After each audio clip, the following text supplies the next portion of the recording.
खामोश जंगल और रूहानी एहसास। शहर की भीड़भाड़ से मीलों दूर घने और ऊंचे पेड़ों के बीच एक छोटी सी कुटिया थी। वहां मीरा अकेली रहती थी। उसका छोटा सा लकड़ी का घर और उसके चारों तरफ फैला एक जादुई बगीचा ही उसकी दुनिया थी। उस बगीचे में रसीले फल, ताजी सब्जियां और महकते हुए फूलों की क्यारियां थीं, जिनसे उसे अपनी जरूरत का हर सामान मिल जाता था। उसे किसी इंसान की कमी महसूस नहीं होती थी। सूरज ढल रहा था और पूरा जंगल सुनहरी रोशनी में नहाया हुआ था। तभी मीरा को अपने बगीचे की बाट के पास किसी के कराहने की आवाज सुनाई दी। उसने देखा कि एक नौजवान लड़का, जिसके कपड़े फटे हुए थे और चेहरे पर थकान थी, बेदम होकर जमीन पर बैठा था। उसका नाम आर्यन था। वह पास के पहाड़ों पर ट्रैकिंग करने निकला था, लेकिन रास्ता भटक गया। आर्यन ने धीमी आवाज में पूछा, क्या मुझे यहाँ रात बिताने की जगह मिल सकती है? मीरा ने उसकी मासूम आंखों में देखा और बिना कुछ सोचे अपना दरवाजा उसके लिए खोल दिया। रात का सन्नाटा धीरे धीरे गहरा रहा था। मीरा रसोई में थी। वह बड़े प्यार से ताजी सब्जियों और अपने बगीचे के मसालों से खाना तैयार कर रही थी। उसे लग रहा था कि वह एक थके हुए मुसाफिर की मदद कर रही है, लेकिन उसकी पीठ के पीछे बैठा आर्यन उसे किसी और ही नजरों से देख रहा था। उसकी गंदी नजर मीरा के उठने बैठने और उसके कपड़ों पर टिकी थी। वह मन ही मन सोच रहा था कि इस सुनसान जंगल में इतनी सुंदर लड़की अकेले उसका क्या बिगाड़ लेगी। मीरा ने लकड़ी की मेज पर गर्मा गर्म खाना परोसा। ये लीजिए, गर्मा गर्म खाना खाइए। आप बहुत थके हुए लग रहे थे, खाना खाकर आपको शक्ति मिलेगी। आर्यन ने खाना शुरू किया, लेकिन उसका ध्यान स्वाद पर नहीं बल्कि मीरा के चेहरे पर था। जब मीरा उसे पानी देने के लिए झुकी तो आर्यन की आंखों में एक घिनौनी चमक आ गई। उसने जानबूझकर मीरा का हाथ छूने की कोशिश की। खाना बहुत स्वादिष्ट है मीरा, और तुम भी बहुत। उसने अपनी बात अधूरी छोड़ दी और एक कुटिल मुस्कान दी। मीरा को उसकी बातों में कुछ अजीब लगा।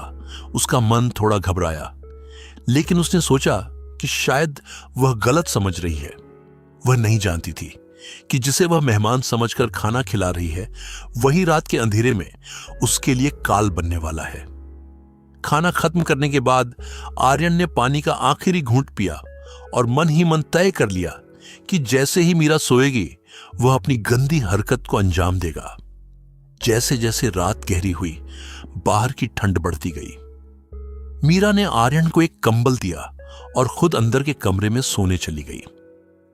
उसे लगा था कि वह एक मजबूर मुसाफिर की मदद कर रही है, लेकिन वह इस बात से अनजान थी कि आर्यन की नजरों में उसके लिए हमदर्दी नहीं बल्कि एक गंदी और लालची नीयत छिपी थी।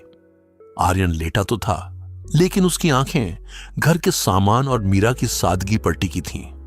उसने सोचा कि इस सुनसान जंगल में मीरा को बचाने वाला कोई नहीं है।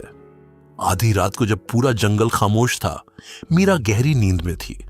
तभी उसे महसूस हुआ कि कोई उसके कमरे में दाखिल हुआ है। इससे पहले कि वह कुछ समझ पाती या चिल्ला पाती, आर्यन उसके बिस्तर के पास खड़ा था। उसकी नजरों में एक अजीब सा पागलपन और गंदी चाहत थी।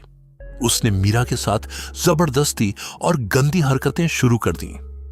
मीरा हड़बड़ाकर जाग गई। उसका दिल जोरों से धड़क रहा था। उसने आर्यन को धक्का देने की कोशिश की, लेकिन आर्यन की ताकत के आगे वह कमजोर पड़ रही थी। चुप रहो मीरा, यहां कोई तुम्हारी आवाज सुनने वाला नहीं है, आर्यन ने फुसफुसाते हुए कहा। मीरा को एहसास हुआ कि उसने एक भेड़िए को पनाह दे दी थी, लेकिन वह सिर्फ एक डरी हुई लड़की नहीं थी। वह उस जंगल की बेटी थी जिसने अकेले रहना सीखा था। जैसे ही आर्यन ने दोबारा उसके करीब आने की कोशिश की, मीरा का हाथ तकिए के नीचे रखे उस छोटे से चाकू पर गया जिसे वह अपनी हिफाजत के लिए हमेशा पास रखती थी। उसने पूरी ताकत के साथ खुद को छुड़ाया और आर्यन के हाथ पर वार कर दिया। आर्यन दर्द से चिल्ला उठा और पीछे हट गया। मीरा की आंखों में अब आंसू नहीं बल्कि गुस्सा था। उसने पास रखी जलती हुई लालटेन उठाई और कड़क कर कहा, बाहर निकल जाओ। इससे पहले कि मैं तुम्हें इस जंगल के जानवरों का निवाला बना दूं। आर्यन ने देखा कि मीरा अब हार मानने वाली नहीं है। वह डरा हुआ और जख्मी हालत में उस अंधेरी रात में ही जंगल की तरफ भाग निकला। मीरा ने तुरंत दरवाजा अंदर से बंद कर लिया। उस रात उसने एक बड़ा सबक सीखा था कि हर अजनबी मुसाफिर नेक नहीं होता।